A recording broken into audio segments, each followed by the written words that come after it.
قوات النظام بالرصاصات الثقيلة والمضادات.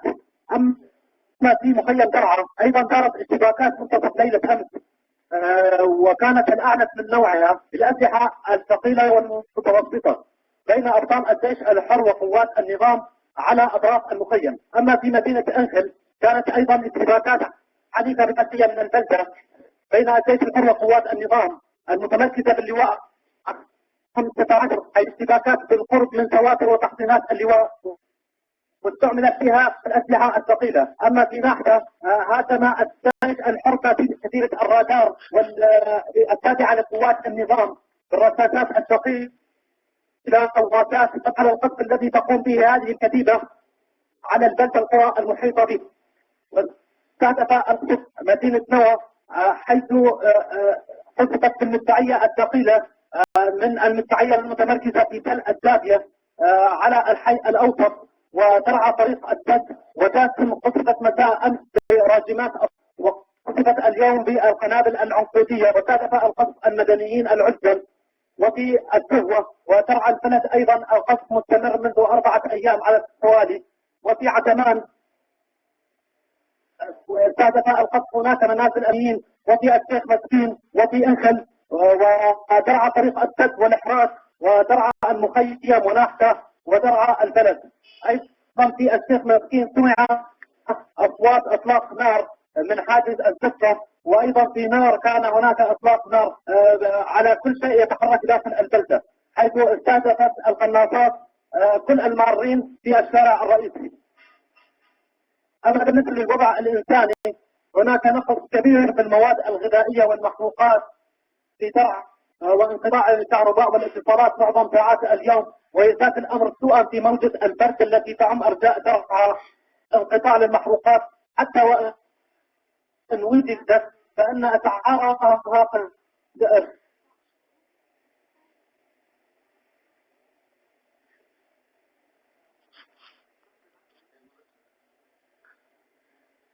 شيء لا أمتعهم ولا غذائهم، وحالتهم متعدية كل ما تحمل الكلمة من معنى، وخصوصا النازحين من نوى وجاسم إلى قرى اليرموك. أنا في كل يوم ألتقي بعائلات لا تملك ثمن الخبز ولا الطعام، نناشد اللجان الإغاثية في المنطقة بالتصرف في موضوع هؤلاء النازحين ونحملهم مسؤوليتهم عن أي تقصير. وأيضا نحن تجمع إعلاميين درعا ننفي القرار الصادر عن السلطات الأردنية منذ 6 أشهر القاضي بفتح المعابر، ونؤكد لكم بأن المعابر لا تزال مغلقة إلى الآن، والنازحين متحسبين في القرى الحدودية هناك. محمد، يعني أنا خاطري يدور سؤالين. السؤال الأول، أليس هناك مجالس محلية بالنسبة للنازحين وتقديم الإغاثات؟ أليس هناك مجالس محلية تنظم العمل الإغاثي وتعطي كل مستحق ما يريد وكل مستحق ما يحتاجه في هذه الظروف الصعبة؟ نعم أخي، هناك مجالس محلية وهناك لجان إغاثية، لكن كل مرة بالذهاب إليهم لنطرح هذا الموضوع لا نجد أي حل. الهيئات الشرعية أين هي إذا؟ قالوا لنا الهيئة الشرعية موجودة وهم على علم تام بكل ما يجري. لماذا لا يحاسبونه؟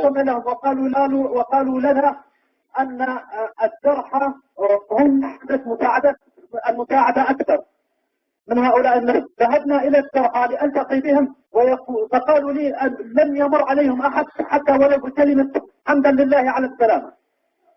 نعم، يعني معظم المواطنين السوريين في الداخل يعانون من ويشتكون من اللقاء وقلة الإغاثة أو عدم تنظيم الإغاثة. ما هو الحل برأيك كونك ناشط إعلامي على الأرض؟ الحل بأن يكون هناك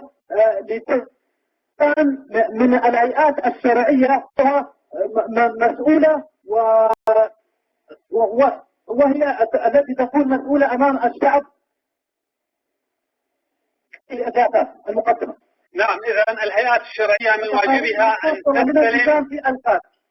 إذا من واجب الهيئات الشرعية أن تعمل على استلام الملف الإغاثي وإدارته بشكل كامل من قبل الهيئات الشرعية. هذا هو الحل برأيكم؟ نعم، بشكل كامل ومنظم. هناك تسيب كبير في كل يوم بعائلات لا تملك حتى من الخبز. وعائلات الشهداء وعائلات معدومة وعائلات منقوبة. نعم. السؤال الآخر يتعلق بالشق العسكري أو بالجانب العسكري، هل هناك من صعوبات أو نقص للكتائب المشتركة في كل الجبهات التي ذكرتها؟ من أي ناحية النقص أخي؟ من ناحية الذخائر أو حتى الرجال والمقاتلين، هل من صعوبات بشكل عام بالنسبة للعمل العسكري؟ وافترض التأخر. نعم أخي، يعني نحن نلاحظ أن سبب التأخر في فتح الحصار عن أغلب مدن درعا وقراها هو نقص الذخيرة، وخصوصا مدينة نوى التي تعاني من حصار منذ أكثر من 6 أشهر، والقادة على الأرض يقولون بأن ذخيرة هو سبب تأخرنا إلى الآن. نعم. السؤال الآخر في الجانب العسكري، وهو أننا شهدنا في الآونة الأخيرة وعلى في كل مناطق سوريا توحد لعدة كتائب أو فصائل أو ألوية، وشكلت هنا جبهات وأيضا هناك جبهات، ولكن الفصائل في مدينة درعا والمنطقة الجنوبية حتى الآن لم نشهد يعني أي حركة توحد بين هذه الكتائب، علما أن الجبهة الجنوبية ومدينة درعا والقنيطرة من الجبهات المشتعلة التي مر على اشتعالها يعني زمن طويل. لماذا لا تتوحد هذه الكتائب تحت قيادة واحدة كالجبهة الإسلامية أو جبهة ثوار سوريا وغيرهم من الألوية والكتائب التي توحدت تحت تسميات مفيدة، وتنشئ لتلك الكتائب في المنطقة الجنوبية غرفة عمليات واحدة تنظم وتدير العمل العسكري أيضا؟ كلنا نعرف بأن التوحد ولكن هنا في درعا ربما ما يؤخر التوحد هو الحصار المفروض على القرى المحررة. يعني كل مدينة أو قرية محررة في درعا مفروض عليها حصار خانق، وكلنا نعلم بأن أكثر من ثلث جيش الطاغية متمركز في المنطقة الجنوبية. الجيش الحر يقدم على تحرير المدن من الداخل، والجيش لا يزال يحاصرها من الخارج. هذا الشيء الذي يمنع التوحد، عدم تواصل المقاتلين على الأرض والكتائب ببعضها. نعم. أي أن مثلا لواء أحرار نوى داخل نوى هو محاصر، لا يستطيع التوحد مع أي لواء الفلوجة مثلا أيضا هو قسم منه كبير محاصر، لا يستطيعون التواصل مع بعضهم لكي يتوحدوا. نعم. ولكن أيضا شهدنا في الآونة الأخيرة عمليات تحرير للكتائب، على سبيل المثال كتيبة التسليح وكتيبة الكيمياء، وتم اغتنام من قبل المقاتلين ذخائر وعتاد عسكري ثقيل وذخيرة كثيرة. لماذا لا تستخدم هذه الذخائر في فك الحصار عن تلك الألوية المحاصرة في بعض المناطق؟ المشكلة أخي في كيفية إيصال هذه الأسلحة. نحن تكلمنا أن هذه المدن محاصرة يستهدفون أي شيء يمر، وحصلت أكثر من مجزرة في عمليات دخول إلى المناطق المحاصرة. يعني الجيش يستهدف أي شيء يتحرك مثلا تحت تل السابية وهو الذي يحاصر مدينة نوى، أو يستهدفون أي شيء يمر على الطريق الدولي إلى عجمان. نعم. السؤال الأخير لك أخي محمد، الوضع الميداني كفته راجحة لمن؟ لعصابة الأسد أم الجيش السوري الحر؟